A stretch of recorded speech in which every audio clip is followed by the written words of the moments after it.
இந்த நாளை செய்திக்காக ஆதியாகமம் 45ஆம் அதிகாரம் 7ஆம் வசனம். பூமியிலே உங்கள் வம்சம் ஒழியாமல் இருக்க உங்களை ஆதரிக்கிறதற்காகவும் பெரிய ரட்சிப்பினால் உங்களை உயிரோடு காப்பதற்காகவும் தேவன் என்னை உங்களுக்கு முன்னமே அனுப்பினார். நாம் இந்த நாளிலே இந்த வார்த்தைக்கு செய்தி கேட்போம். முன்னமே அனுப்பினார். பொதுவா நாம நம்முடைய வாழ்க்கையில நமக்கு ஒரு ப்ராப்ளம் வரும்போது என்ன செய்வோம், கஷ்டப்படுவோம். அதுக்கப்புறம் அதுக்கு சொல்யூஷன் தேடுவோம். மனுஷனுடைய ஸ்டைல் எப்படின்னா, ஒரு ப்ராப்ளம், அதுக்கப்புறம் சொல்யூஷன். அதான் நம்முடைய ஸ்டைல். ஆனால் தேவன் அப்படி கிடையாதுங்க. முதல்ல சொல்யூஷன் வச்சுருப்பாரு, அதுக்கப்புறம் தான் ப்ராப்ளம் வர அனுபவிப்பார். அதை நம்ம புரிந்து கொள்ளணும். பாருங்க, காரண தேசத்துல பஞ்சம் வருது, தேசம் பஞ்சம் வருது. தேவன் அதை உணவு என்ன செஞ்சிருக்கிறாரு, அறிந்திருக்கிறாரு. அதை அறிந்து என்ன பண்றாரு, அவர் யோசிப்பை அனுப்பி இருக்கிறாரு. அவன் சொல்றான், நீங்க என்ன செய்யல, அனுப்பல, தேவன் என்ன முன்னாடியே அனுப்புறாரு. ஏன் அனுப்புனாரு? இது மாதிரி பஞ்சம் வரும், இதெல்லாம் நடக்கும் தேவன் தெரிஞ்சிருக்கிறாரு. தேவன் அதை தெரிஞ்சுதான் என்ன செஞ்சாரு, அவங்க எல்லாம் உயிரோட காப்பதற்காக முன்னமே அனுப்பினார்னு வேதம் சொல்லுகிறது. அல்லேலூயா. நாம் இந்த நாளிலே ஒரு 3 சாட்சி மாத்திரம் பார்க்கலாம். கவனிங்க, நம்முடைய வாழ்க்கையில பிரச்சனை வந்தோன்னு என்ன பண்ணுவோம், இதுக்கு என்ன சொல்யூஷன் நாங்க தேடுவோம். எல்லாரும் தேடுறோமா இல்லையா? இப்ப பிரச்சனை வந்தோன்னே. ஆனா வேதம் என்ன சொல்லுது அப்படின்னா, பைபிள் ரகசியமே என்னன்னா, எல்லாவற்றையுமே தேவன் முன்னமே அறிந்திருக்கிறார். நம்ம எல்லாம் எப்ப தேவன் முன்குறிச்சாரா, உலக தோற்றத்துக்கு முன்பதாகவே முன்குறிச்சாருன்னா பைபிள் சொல்லுது. நம்மளை பத்தி அவருக்கு தெரியுமா, தெரியாதா? தெரியும். ஆதாமுக்கு எல்லா தேவைகளையுமே தேவன் படைச்சிட்டு தான், அதுக்கு அப்புறம் தான் தேவன் என்ன பண்ணார், ஆதாமையே படைச்சாரு. புரியுதா? ஒரு பிரச்சனை அவருக்கு தெரியும், அதுக்குடைய தீர்வும் அவருக்கு தெரியும். இப்போ பேதுரு எந்த கடல்ல மீன் இல்லைன்னு சொன்னானோ அதே கடல்ல தான் மீன் இருந்துச்சு இல்லையா? மீன் இருந்துச்சு. நீங்க பாருங்க, பைபிள்ல மத்தேயு 6:8 ஏசப்பா சொல்லுவாரு, நீங்கள் ஜெபிப்பதற்கு முன்பதாகவே, நீங்க ஜெபம் பண்றீங்க இல்லையா, முன்னதாகவே இன்னது தேவை என்று அவருக்கு தெரியும். அப்போஸ்தலர் 22:14 பவுல் சொல்லுவான், உலக தோற்றத்துக்கு முன்னே குறிக்கப்பட்ட என்னது, வாசிங்க அந்த வசனம். அப்போஸ்தலர் 22:14. அப்பொழுது அவன், நம்முடைய முன்னோர்களின் தேவனுடைய திருவுளத்தை நீ அறியவும், நீதிபரத்தை தரிசிக்கவும், அவருடைய திருவாய் மொழியை கேட்கவும் அவர் உன்னை முன்னமே தெரிந்து கொண்டார். பவுல தேவன் முன்னமே தெரிந்து கொண்டாராம். பவுல் விசுவாசிகள் துன்பப்படுத்தினான். பவுல் ரொம்ப கொடுமையான இருந்தான். அவன் கொடுமை செஞ்சதுனால அதுக்கப்புறம் அவன் அதெல்லாம் உணர்ந்து மனம் திரும்பி அவன் நல்லவனா மாறினதுனால தேவன் ரட்சித்தாரா? இல்ல. பவுல் கொடுமை செஞ்சான், சபையை துன்பப்படுத்தினான், நிறைய பேரை காவல போட்டான், நிறைய உபத்திரம் பண்ணான். அதுக்கப்புறம் மனம் திரும்பி ரட்சிக்கப்பட்டு ஊழியக்காரனா மாறினான். அவன் நல்லவனா மாறினதுனால அவனை கர்த்தர் செய்யறாங்க, ஊழியத்துக்கு அழைக்கல. இது எதுக்கு சொல்ற பாருங்க, யாக்கோபு ஏசாவும் பிறக்கவே இல்லை, அப்படிதானே? அதுக்கு முன்னாடியே இளையவன் மூத்தவன் இளையவனை சேவிப்பான் அப்படின்னு முன்னாடி சொல்லிட்டார் தேவன். தேவன் முன்னமே யாக்கோபை செலக்ட் பண்ணி என்ன செஞ்சாரு, அவன் ஆசீர்வதிச்சாரு. அப்போ நம்முடைய வாழ்க்கையில எல்லாமே அவருக்கு தெரியும். நீங்க எல்லாமே அவருக்கு தந்துட்டாரு. அதாவது ஸ்பெஷல். நமக்கு தெரியல, தெரியாத என்ன பண்ணுவாங்க, புலம்பினே இருப்பாங்க. அதான் சொல்றேன் இல்லையா, நமக்கு ப்ராப்ளம் தென் சொல்யூஷன். நம்ம ஸ்டைல் ஆண்டவர் செயல் கிடையாது, ஃபர்ஸ்ட்லயே சொல்யூஷன் வச்சுதான் பிரச்சனை நமக்கு தருவாரு. ஹல்லேலூயா. இதை புரிஞ்சுக்கிட்டவங்க தான் ஹல்லேலூயா சொல்லுவாங்க. ஹல்லேலூயா. சொல்யூஷன் விளங்கலையா? கவனிங்க, யோசேப்பை தேவன் முன்னமே அனுப்பினார். அவர் முன்னமே ஏன் அனுப்பினாரு? தேசத்துல பஞ்சம் வரும், தேசத்துல பஞ்சம் யாக்கோபு அதுக்கப்புறம் யாக்கோபு பிழைக்க முடியாம போயிடக்கூடாது. யாக்கோபு பிழைக்கணும், அவன் பிள்ளைங்க பிழைக்கணும், அந்த இஸ்ரவேல் சந்ததி அழிஞ்சு போகாம இருக்கணும். இதற்காக தேவன் என்ன பண்ணார், யோசேப்பை முன்னமே அனுப்பினார். ஹல்லேலூயா. அப்ப நம்முடைய வாழ்க்கையில இன்னைக்கு ஒரு பிரச்சனை வச்சுங்களேன், அதுக்கு தீர்வு இருக்குது. அந்த தீர்வு முன்னாடியே சொல்லிட்டாரு. நமக்கு தெரியாம என்ன பண்ண கூடாது, வழியே இல்ல, என்ன பண்றோன்னு எனக்கு தெரியல, என்ன பண்ண போறேனே தெரியல அப்படின்னு சொன்னா நாம் தேவ திட்டத்தை அறியாதவர்கள். ஹல்லேலூயா. தேவ திட்டத்தை அறியாதவர்கள். இதுல ஒரு காரியம் இருக்கு, அதை புரிஞ்சுக்கணும். யார் இத ஆசீர்வதிக்கப்படுவா அந்த காரியத்துல, யார் வந்து தோற்று போயிடுவாங்கதான் எனக்கு செய்தி. அல்லேலூயா. இஸ்ரவேல் ஜனங்கள் என்ன செய்வாங்க, பிரயாணம் பண்ணுவாங்க. அவங்க மாறா அப்படின்ற இடத்துல வரும்போது அந்த தண்ணீர் வந்து குடிக்க ரொம்ப கசப்பா இருக்கும். அதுக்கு முன்னாடியே யாத்திரா 15 அதிகாரம் 22 முதல் 26 வரை கவனிங்க. யாத்திராகமம் 15ஆம் அதிகாரத்துல இஸ்ரவேல் ஜனங்களை சிவந்த சமுத்திரத்திலிருந்து பிரயாணப்படுத்தினான். அவர்கள் சூர் வனாந்தரத்துக்கு புறப்பட்டு போய் 3 நாள் வனாந்தரத்தில் தண்ணீர் கிடைக்காம 22ஆம் வசனம் சொல்லுது, அவங்க என்னது 3 நாள் தண்ணி கிடைக்காம நடந்தாங்க. அதுக்கப்புறம் மாறாவுக்கு வராங்க. அங்க வந்தா என்ன, அங்க தண்ணி இருக்குது, அதை குடிக்க முடியல. அப்ப ஜனங்கள் வந்து என்னத்தை குடிக்க மோசையை பார்த்து புலம்புறாங்க, முறுமுறுக்கிறாங்க. இப்ப பாருங்க, மோசே என்ன பண்ணான், மோசே வந்து தேவன் நோக்கி என்ன செஞ்சான், அவன் ஜெபம் பண்ணான், தேவன் நோக்கி கூப்பிட்டான். யாரு, மோசே. தண்ணி குடிக்க கூடாது இருந்ததுன்னு வசனம் சொல்லுது. அப்புறம் அவங்க மோசேட்ட சொல்றாங்க. மோசே என்ன செய்யறான், தேவனிடத்துல கூப்பிடுறான், தேவனை கூப்பிடுறான், ஜெபிக்கிறான். அப்ப தேவன் அங்க ஒரு மரத்தை காண்பிக்கிறாரு. அதை வெட்டி போட்டா அந்த தண்ணி மதுரமா மாறுது. அல்லேலூயா. கவனிங்க. அதுக்கப்புறம் அவங்க அங்க இருந்து கிளம்பி போறாங்க. அது 27ஆம் வசனம் ஆதி யாத்திராவும் 15:27 நீங்க பாத்தீங்கன்னா, அவங்க வந்து நீரூற்றுகள் 12 நீரூற்று இருக்க இடத்துல போய் என்ன செய்வாங்க, சேருவாங்க. அங்க 70 பேரிச்ச மரம் இருக்கும்.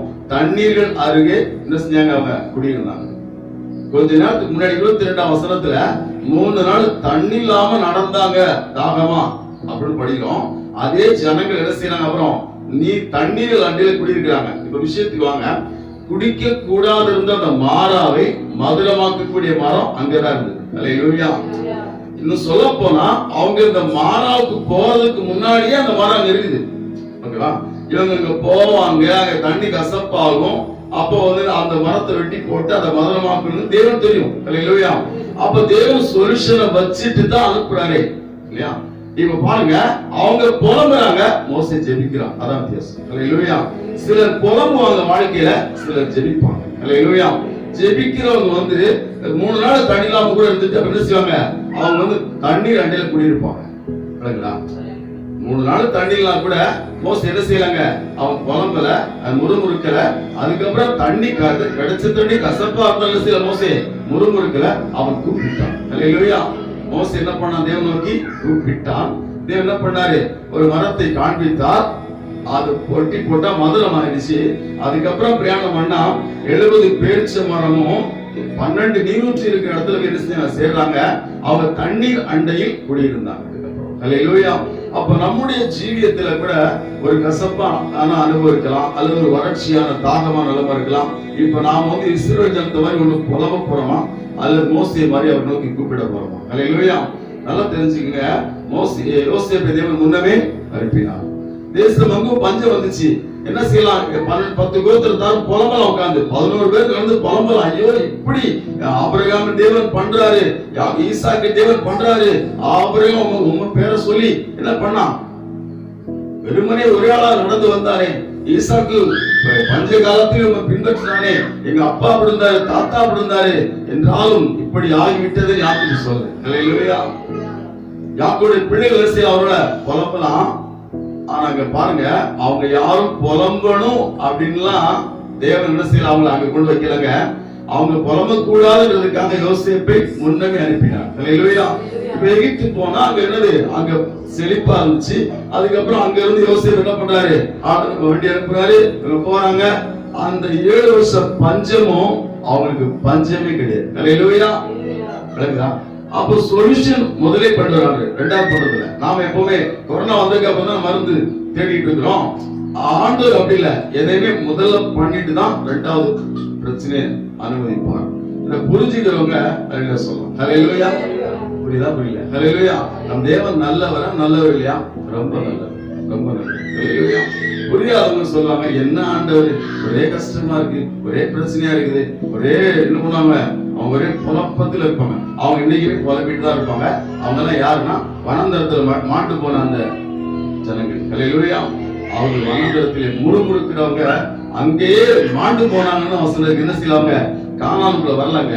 தேவனுடைய அந்த பாதை அவங்க என்ன செய்யல, அறியவே செய்யல. நீங்க பாருங்க,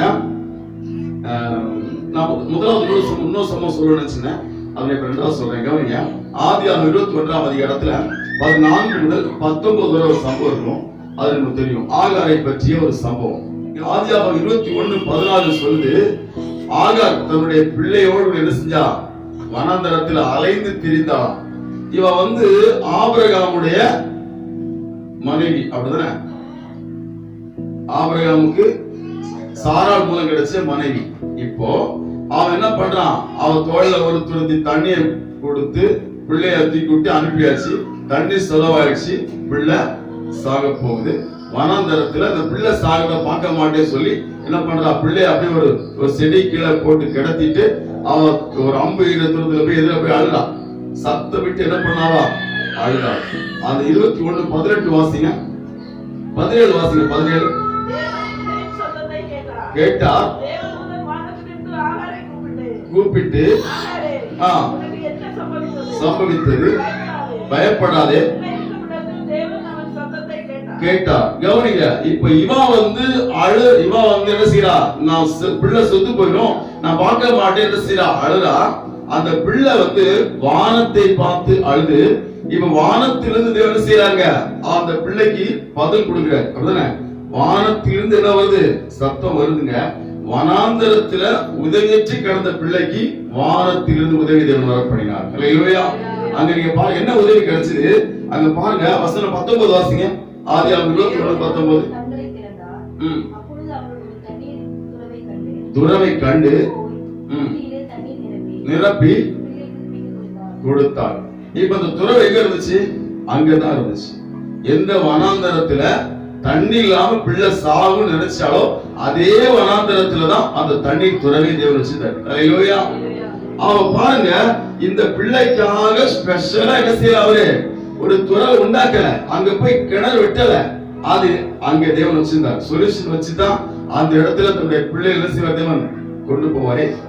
உங்க வாழ்க்கையில ஒரு பிரச்சனை வச்சுங்க, நீங்க ஒரு பிரச்சனை, அதுக்கு தீர்வு இருக்குது, சூப்பர் தீர்வு இருக்குது. உங்க கண்கள் ஒரு மறைக்கப்பட்டிருக்கலாம், அவங்களுடைய கண்கள் செய்யப்பட்டுச்சு, மறைக்கப்பட்டுச்சு. அவர் கண்களை தேவன் திறந்தார். அல்லேலூயா. அங்க ஆகார் உட்கார்ந்து அழுது நிற்கிறார். பிள்ளை என்ன பண்ணுது, பிள்ளையுடைய அழுகுகள் தேவன் என்ன பண்ணாராம், அவர் ஜெபமா, நான் நினைக்கிறேன் அது எப்படி தான், அது ஒரு ஜெபம். அல்லேலூயா. ஏன்னா பிள்ளைகள் எப்பவே தேவனுக்குரியவங்க இல்லையா, அவங்களுடைய தூதர்கள் தேவனை எப்போது தரிசிக்கிறாங்க இல்லையா. சோ பாருங்க, அந்த பிள்ளை சத்தத்தை தேவன் என்ன பண்றாரு, பேசுகிறார். அல்லேலூயா. அப்போ நம்முடைய வாழ்க்கையில நமக்கு நல்லா தெரியணுங்க, நாம எந்த நிலைமையில இருந்தாலும், உதவியற்ற நிலைமையில இருந்தாலும், அங்கு தேவன் ஒரு உதவி என்ன செஞ்சிருப்பாரு, நிச்சயமா வச்சிருப்பாரு. அந்த பிள்ளை தான் தேவன் என்ன பண்ணாரா, பெரிய ஜாதியாய் மாற்றினார். அல்லேலூயா. அவன் பெரிய ஜாதியாகிறதுக்கு முன்னாடி அவன் தண்ணி இல்லாம வனாந்தரத்துல தாகமா கத்த வேண்டிய நிலைமை கூட இருந்துச்சு. அப்படியே போயிடணும் அப்படிங்கிறது தேவனுடைய தீர்மானம் அல்லங்க, அவனுக்கு ஒரு சொல்யூஷன் தேவன் வைத்திருந்தார். அல்லேலூயா. மூன்றாவது அவன் சொன்ன கவனிங்க, மூன்றாவது 2 ராஜாக்கள் 6ஆம் அதிகாரம் 1 முதல் 7 வரை ஒரு சம்பவம் இருக்கும். அதான் கவனிங்க, 2 ராஜாக்கள் 6ஆம் அதிகாரம் 1 முதல் 7 வரை நீங்க பாத்தீங்கன்னா, அங்க எலிசாவும் எலிசாவுடைய அந்த தீர்க்கதரிசிகளும் கூட உள்ளவங்க செய்வாங்க, யோர்தான் வரைக்கும் போவாங்க. இப்போ என்ன பண்ணுவாங்க, எலிசாவுடைய அந்த தீர்க்கதரிசிகள் இருக்காங்க இல்லையா, தீர்க்கதரிசி புத்தர்கள், அவங்க சொல்லுவாங்க, நாங்க போயிட்டு யோர்தான் மட்டும் போயிட்டு மரத்தை வெட்டி எங்களுக்கு குடியிருக்க ஸ்தலத்தை உண்டு பண்ண போறோம் சொல்லுவாங்க. அப்ப இவனை கூப்பிடுவாங்க, எலிசா போவான். நமக்கு தெரியும் பாருங்க. இப்போ மரம் வெட்டுமே கோடரி தண்ணியில் விழுந்துரும். விழுந்த உடனே ஐயோ அது இரவு வாங்கி இருந்தப்ப என்ன செய்வாங்க, அவங்க கூவினார்கள் இருக்கும். என்ன பண்ணாங்க, அவங்க என்ன பண்ணாங்க, கூவினார்கள். அல்லேலூயா. 5ஆம் வசனம் வாசிங்க. 2 ராஜாக்கள் 6:5 வாசிங்க. ஒருவன் ஒரு உத்திரத்தை விழுதுகையில் கோடாரி தண்ணீரில் விழுந்தது. அவன் ஐயோ ஆண்டவனே, அது இரவலாக வாங்கப்பட்டதே என்று கூவினான். இங்க பாருங்க, இப்போ கூவுறான். இவன் ஒரு தீர்க்கதரிசி கூவுறான். எலிசாவும் ஒரு தீர்க்கதரிசி தான், இவங்களும் தீர்க்கதரிசிகள் தான். இவங்க என்ன பண்றாங்க, தேவனுடைய சொல்யூஷன் தெரியாதனால கூவுறாங்க. புரியுதா? இப்ப எலிசா என்ன பண்ணா, எலிசா குறிச்சு என்ன சொல்லிருக்கு, 6ஆம் வசனம் வாசிங்க. தேவனுடைய மனுஷன். தேவனுடைய மனுஷன். அவன் யாரு, தேவனுடைய மனுஷன்னா தேவன் அவனோட தான் இருக்கிறார். அல்லேலூயா.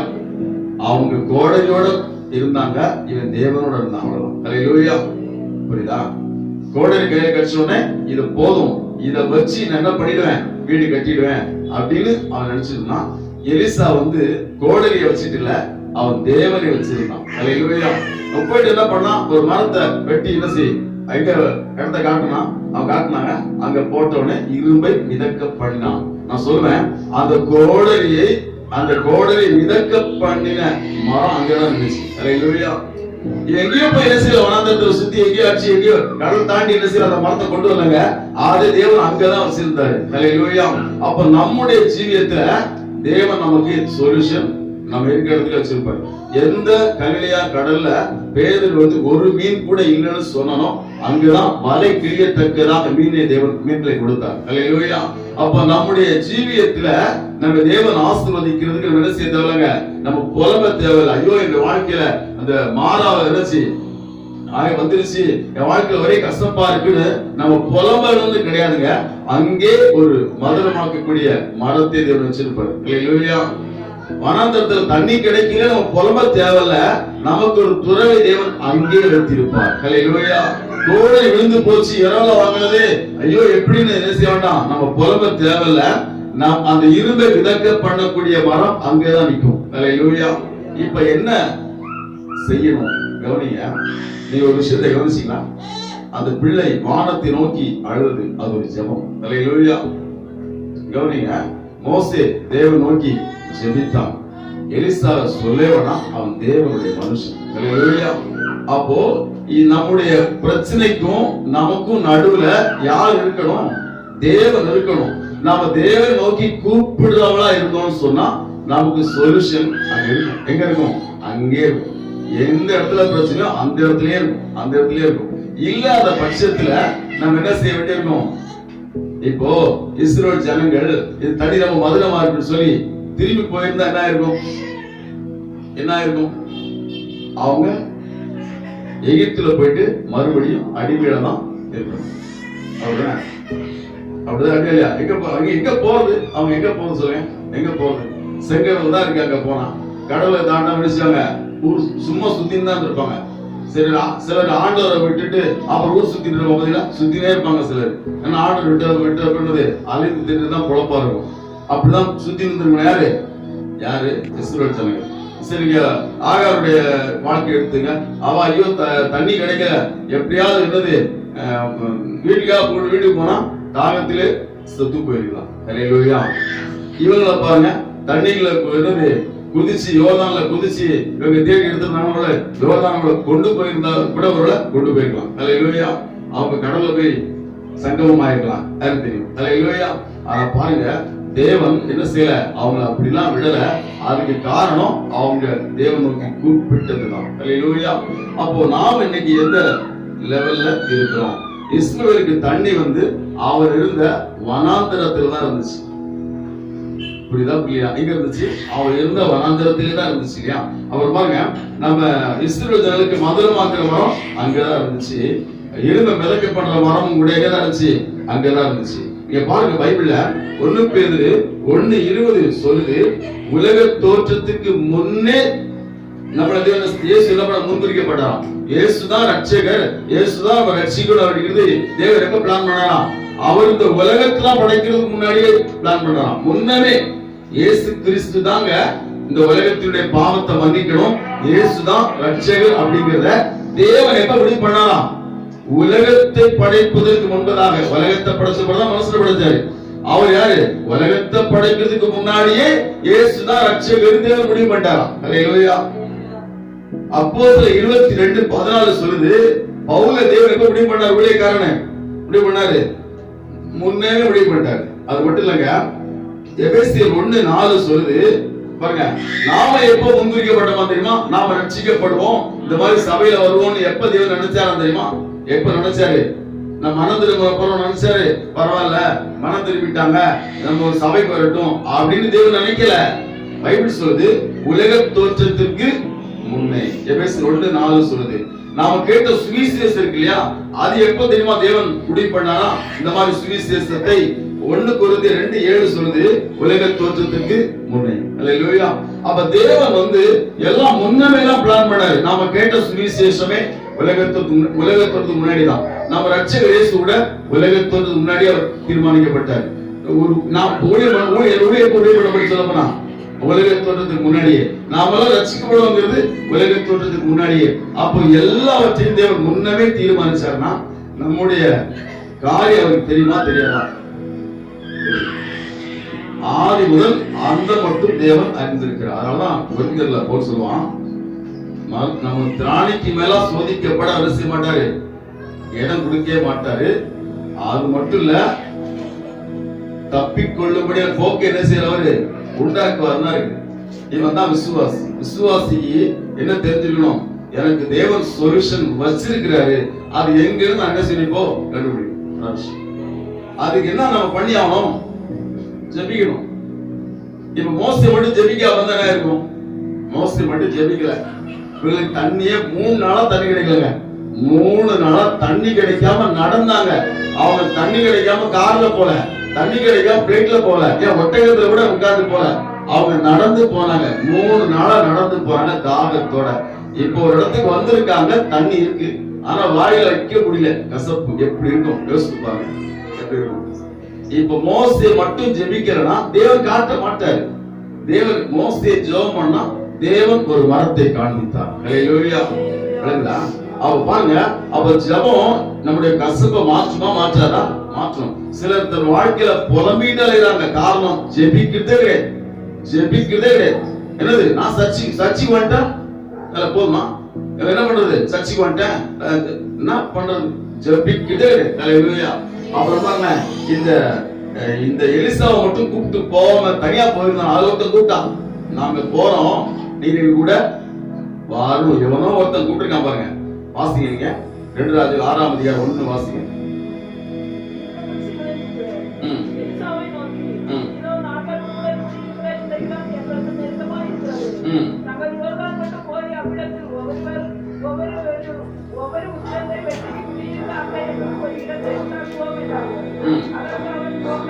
பொங்கல் என்றால்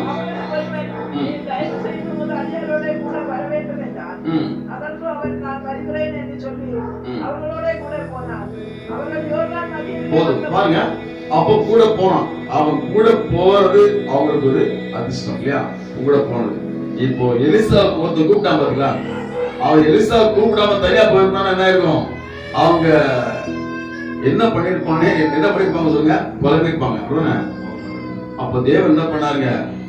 எலிசாவை கொண்டு இரும்பை மிதக்க பண்ணினார். ஹல்லேலூயா. அப்ப தேவன் நம்முடைய ஜீவியத்துல அற்புதம் செய்ய முடியும். ஹல்லேலூயா.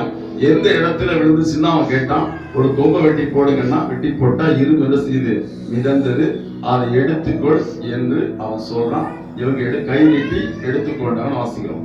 இதெல்லாம் தேவன் செய்யாம யாரும் செய்யவே முடியாது. நம்ம பாருங்க, இந்த சொல்யூஷன் எல்லாமே தேவன் என்ன பண்றாங்க? அங்க வச்சிருக்கிற முன்னாடியே பிளான் பண்ணிட்டாங்க. இவங்க கேட்பாங்க, இப்போ ஆதாம் வந்து பாவம் செஞ்சுட்டான். ஆண்டு தேவன் உட்கார்ந்து யோசித்தாரா? சார், ஆதாம் வேற பாவம் செஞ்சுட்டான், என்ன பண்றது? எப்படிதான் தெரியாம படைச்சிட்டேன், எப்படி நான் பரலோகத்துக்கு கொண்டு போய் யோசித்தாரா? யோசிக்கல. ஏன்னா இவன் பாவம் செய்வான்னு தேவனுக்கு தெரியும். அதற்காக உலக தோற்றத்துக்கு முன்னதாகவே தம் குமாரனை என்ன செஞ்சார்? தேவன் பூமிக்கு அனுப்பணும்னு தீர்மானிச்சார். ஹல்லேலூயா.